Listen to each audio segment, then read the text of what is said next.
Hi, this is Michelle Lee. Thank you for joining us for Healthy Happy.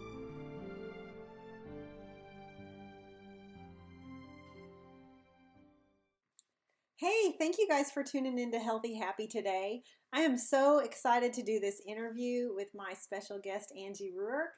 And hopefully you guys had a chance to hear my interview with her about the sunflower because it was pretty amazing. So we're going to dive in today and talk about some bees, which are also pretty cool. So hopefully you did get a chance to hear the sunflower one. And if you didn't, hopefully you can go onto YouTube and find that and re-listen to that. But we are going to talk about bees today. So welcome, Angie. Thank you for having me. I'm so glad to be back. Yes, and I'm really happy that you're here as well. Okay, so tell us a little bit about how we got to the topic of bees, because something is happening at your house that a lot of people don't have going on at their house. Okay, yes. Well, I happen to be married to a beekeeper. So my husband Bill is a beekeeper, and we refer to him as Beekeeper Bill. Yes, and so he raises honeybees. That is so much fun. And it's really fun. And I get to help him some of the time. I really say I'm more of a fan of beekeeping rather than an actual beekeeper. Yes. But I do have a suit, and I have had the privilege of working with the bees. And that's awesome. It's very fun. It's such a rewarding hobby in so many ways. And we've learned so many wonderful life lessons. And truly, honeybees are such a witness for God's creation and how God feels about us. And there's so many great lessons. Just when you just study honeybees in general, what they do, it's just incredible. You see God's handiwork all over the place. All over the place. That's so cool. And okay, so you told me the other day that Bill gets stung. How many times? 0 to what? Sometimes 0. He's been stung upwards of 40 times. 40, I think 44. And it just depends on what activity he's doing. So when you have to really disturb the bees, if you need to move a hive or things like that, they can get a little upset with you and they're not happy. And so they might sting you. And then if one of them stings you, actually they release a pheromone that calls other bees to come and, hey, come sting this thing. We don't want this intruder here. Oh, I didn't know that. Mm-hmm. That's neat. Yeah, and then on that note, when bees are upset, they give off a banana smell. Really? Yes, and when bees are happy, they give off a lemony, citrusy smell. Oh my gosh, who knew that? You don't know it unless you work with bees. That's hilarious. Isn't that neat? Yeah, it is. I think it was last year when I realized bluebonnets actually had a fragrance, but it was only because my front yard was full of bluebonnets. First time ever, I knew they actually had a fragrance. So that's pretty cool. I had no clue about the bees. Mm-hmm. I didn't either until, of course, I learned it through my husband, and he can smell a beehive. Like, they give off he recognizes, like, the scent of a beehive when bees are near. We've actually been hiking in a different, somewhere, where were we? In the hill country, in Texas, and we were in a really woodsy place, and we could hear the bees, but my husband smelled them first, and then we heard them. Really? Yeah. I guess because now he knows what he's sniffing for. He does. Yeah. Isn't that interesting? Once you work with them, you become so in tune to what they're doing that you just start recognizing things you weren't aware of before. So how many hives did you originally start with? Started with 2. And now he is up to over 30, and that is growing. So that's awesome. It's really fun. It's really exciting, and of course the honey is incredible. His last batch, I will bring you a sample of. We don't have a whole lot of it right now, but I will bring you some, and it tastes like plums with a hint of strawberry. So there's So you were somewhere near a plum orchard or strawberries? We suppose, but we eventually we are going to have our honey analyzed so we can know exactly what flowers and what plants. And believe it or not, bees like to go to trees more than they do flowers. Oh, okay. See, I didn't know that either. Mm-hmm. Isn't that interesting? That is. So I guess it would be flowering trees because I would think. Yeah. I would think, yes. Yeah. That's so fun. Little fun, interesting bee facts that we didn't know. Okay, so you told me something else your husband does with the bees that's a new thing Mm-hmm. that I didn't know I didn't know it was a thing. So I'm assuming well, nobody, like, most people probably don't unless you're in bee world. Yes, in Yeah. bee world you would know about this, but my husband, he does queen rearing, which means he raises queen bees. And it's really an interesting part of being a beekeeper. Wow. If you get into that. You don't have to do that because some beekeepers, they don't want to do that part of it. They just want to purchase their queens, which you can also do that. But my husband likes to raise them. And so you have to get the larva and put it in a special cell, a queen cell, and then put the nurser bees in, and then they raise those as queens, and then you have to get them at the right time, and then you put them in hives, and there's a whole lot more that goes into it that my husband would tell it better than I do. So yeah, but it's very interesting. That is, and I think that raising queens is pretty cool, and then you can either use them to start the new hives or sell them. Mm-hmm. That's pretty amazing. But anyway, bees are pretty cool. But there's also some really great like nutritional benefits to the honey as well, which a lot of people tend to know. But can you tell us a little bit about some of the good benefits of honey? Absolutely. Of course, local honey. You do want, if you can, you want to try to buy local honey because it can help you build up tolerance against allergies. It's supposed to be good for allergies. Local honey. Yeah. So I think you want to be within, I think it's 45 miles, as close as you can. Yeah. And what's interesting about honey is it has antibacterial and antiviral properties. Yes, which is really good for you. Mm-hmm. And also, you need to check to make sure the honey, even if it is coming from somewhere locally close to you, that it's not sugar-fed honey. Yes, as much you don't want your bees to be only fed by sugar water. Right. So they need to get out and about. Right. That's right. Yes. That's exactly right. Just like you don't want chickens that never get out of their cage. Right. Same principle. It is. And I love the fact that you can find local honey, and when it's been, those bees have been out in the fields and the places around your community, it really, we used to give it to my daughter when she was young, when she had some allergy problems, and it really helps. Yeah, I think it does. And besides that, it's just really good. It tastes really good. It does taste really good. Honey's pretty yummy. But the other thing I wanted to talk about too is, just to kind of find out, Angie is actually a doctor, and she's a genius at math, and she has some books out and a devotional out, and she's got another devotional that's going to be coming out. So we came across this, or she actually wrote one that actually has to do with bees. So I was thinking it would be fun if you don't mind sharing. No, not at all. Some from that. Yeah. I'd be honored to. Yes, and I do want to clarify, I'm not a medical doctor. I'm a professor doctor. Yes. Okay. Yeah, I should have said that. Yeah, she's not a medical doctor. Yeah. I'm a professor I knew doctor. that. Yeah, but the listeners wouldn't know that. Okay. So, well, the book, this is a chapter out of this book I'm working on, and it has to do with the example that honeybees give us of how God cares for us. Yeah. And so when you study honeybees, you find out that they instinctively know that what they have, the honey that they have produced, and in fact just their hive, is valuable. In fact, of course, honeybees, they'll fight off intruders, and when they do, they will give their lives to protect their treasure. Oh. But there's more to that. Yes. So the honey that the honeybees create is sealed and preserved. And when it's sealed and preserved in that hive, it's covered under wax. It's maintained at a constant temperature. No bacteria can get in and spoil it.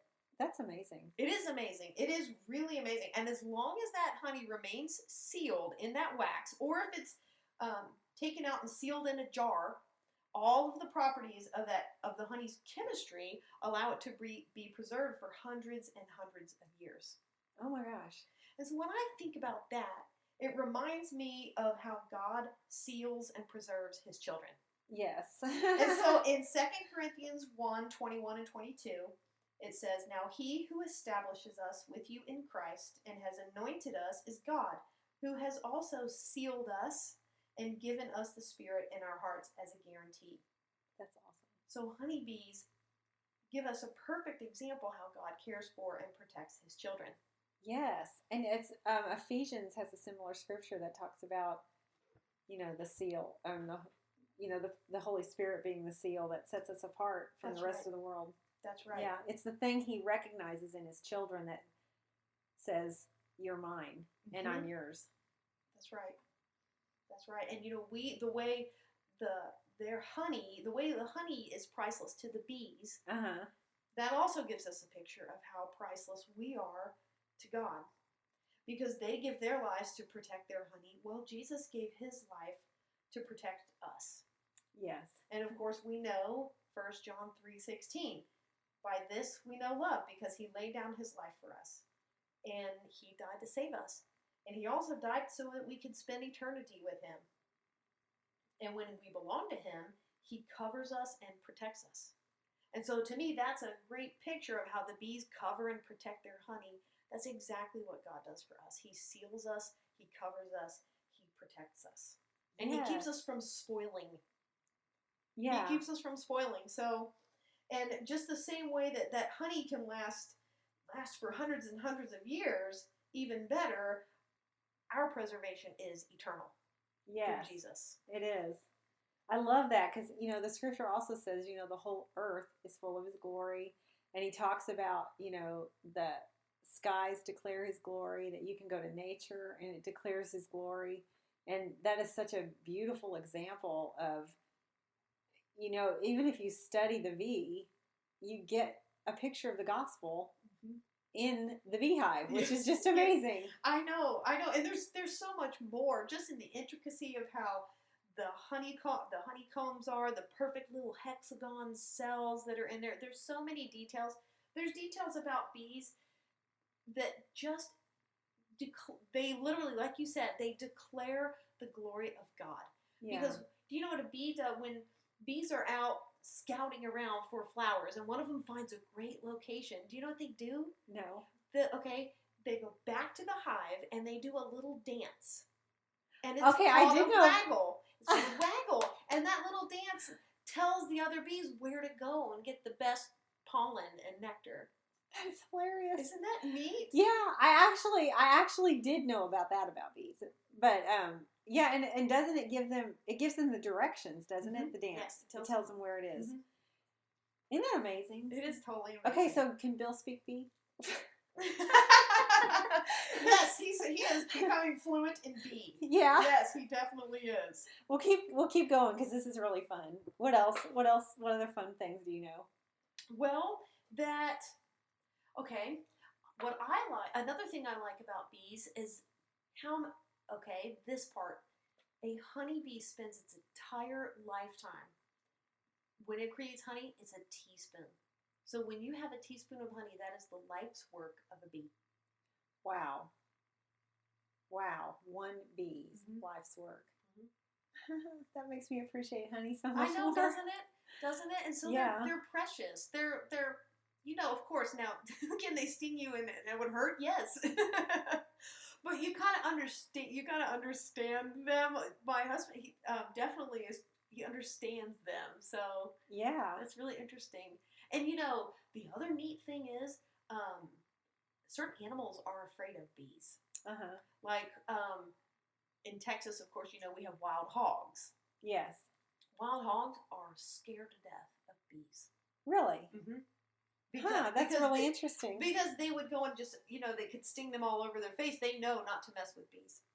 Yeah, that's amazing. So I wonder if people who have hog problems could actually put some bees around. Well, maybe. That might work. But and of course bees are so necessary. We need because they're pollinators. So much of the food that we eat and the things we depend on for life are dependent on bees pollinating. Yeah. Did you know that? Like, so much of our food that we eat, we wouldn't have if we didn't have bees. Wow. I don't think I knew that. Mm-hmm. I mean, I knew that they were pollinators, but I didn't think about the relationship to food. Yes, because there are certain plants that grow that have to be pollinated in order for them to grow. Wow. Like yellow squash is one of them. Oh, yeah. Yeah. That's one of them. That's good. I guess probably almost any like vegetable like that would have to, wouldn't they? Like tomatoes and I know most of them. I and would say most of them do. Most of them depend on that. my green beans. So isn't that amazing that those little bees that do all those little things and they're just so important to us? They are. And it's funny. I mean, God always, he talks about like if you're a lazy person to go watch the ants, Mm-hmm. and he gives little tips and things like that throughout scripture. But it's so easy to just think of a bee as a pest and I don't want to be stung by it or whatever. Right. My daughter actually started several years ago. She used to photograph bees. Oh, and yeah.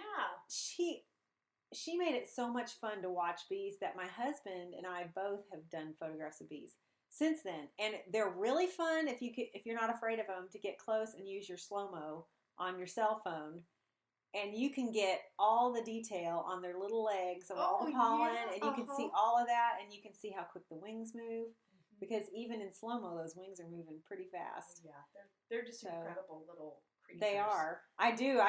We've got them on several of our flowers back there, and I used to be so unbelievably afraid of them, and I think it was because of my daughters.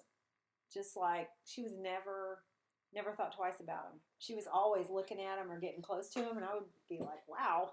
Well, so she kind of helped out to get you. Yeah, and that was what I had to learn that. Self-defense, yes. Yeah. It truly is a self-defense because that's not their goal is to sting you. Now, if they feel like they're truly being intruded, then yeah, most of the time they just move on to a different flower. Right, because they're just busy doing their little bee things. I know. Yeah, we have some beautiful. Well, actually, we sent you some, didn't we, a while back of some bees on our bluebonnets. Mm-hmm. Like I think that was a year or two ago.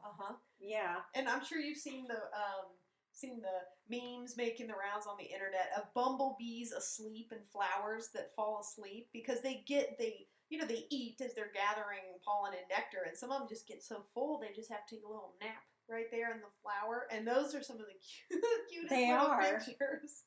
Isn't that fun? Yeah, that's so fun. And it's really neat that.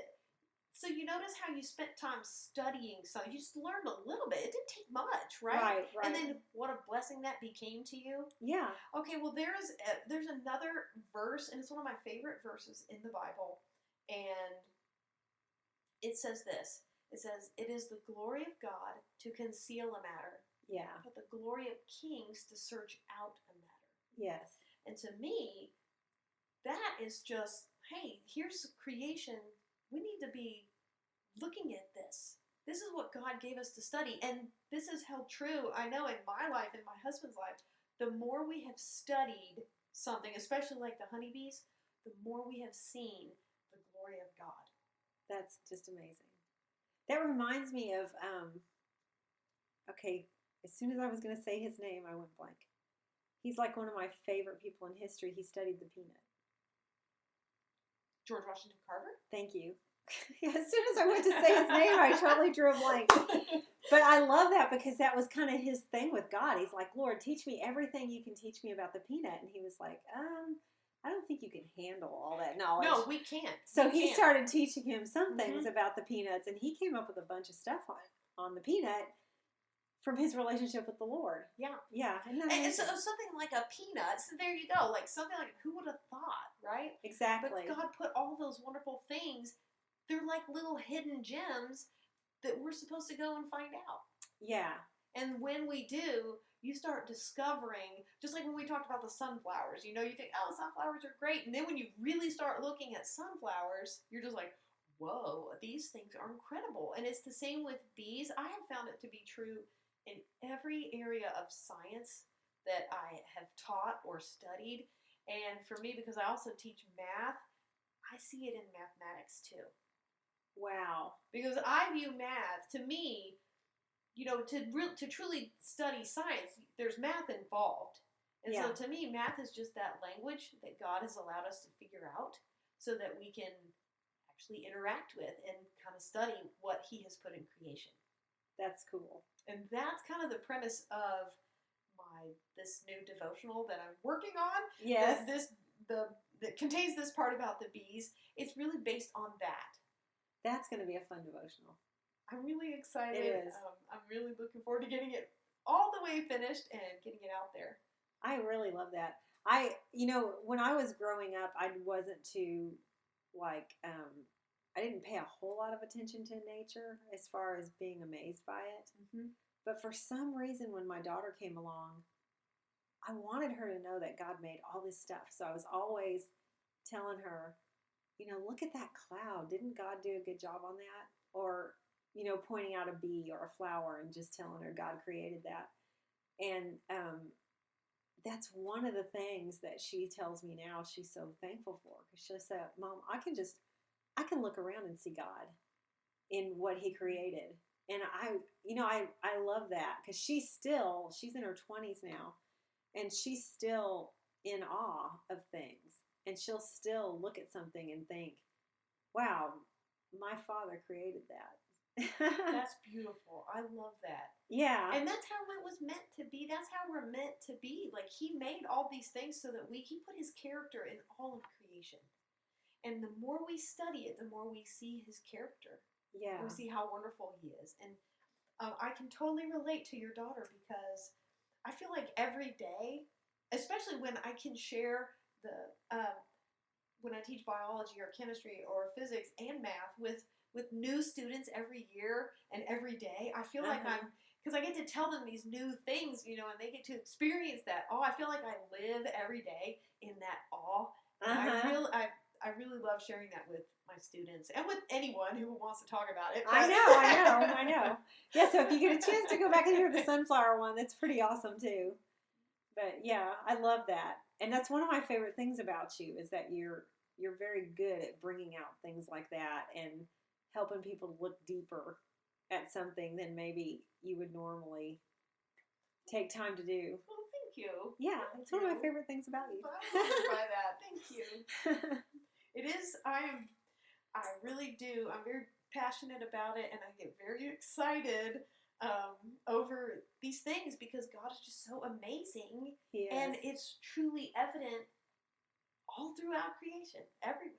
It is. It is. So even if you're, even through this past year where it's been a COVID year, which is not something normal, people can go ahead and, even though they're stuck in their home, well, I mean, some of you may have even come across this Facebook page, but there's a Facebook page, and I believe it's called View from My Window.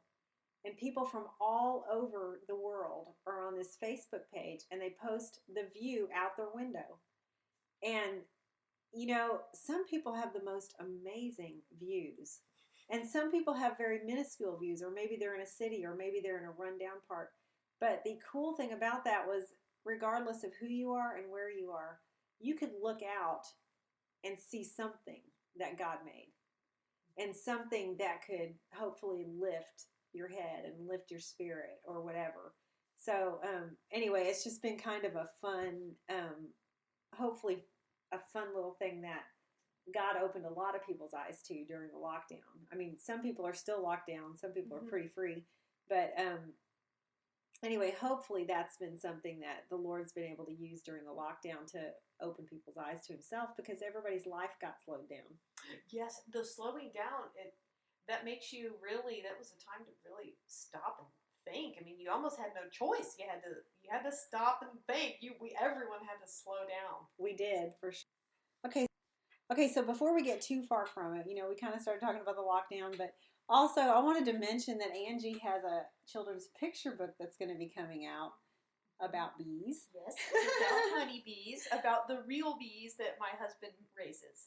Yes, and do you want to share any of that with our audience, or do you want to keep it a secret till it comes out? I kind of want to keep it a secret, but it's going to be a book with lots of illustration that's meant to be shared with a parent and child so that the parent can sit down and read the book to their child, and then that can open a door to talk about bees, to talk about God and his wonderful creation and how much he cares for us. That's so fun. Okay, so if somebody's going to be interested in either bees or any of Angie's other books or anything like that, Angie, where would they find you? Okay, you can find, I have a website, and that is drangelaruark.com, and I'm going to spell it. So yes, it's, please okay, do. So it's www.drangelaruark.com. Very good. And I'm also on Facebook and Instagram. Okay, that'll be good. And Ruark is real easy to remember because it's R-U and then R-A-K, like an ark.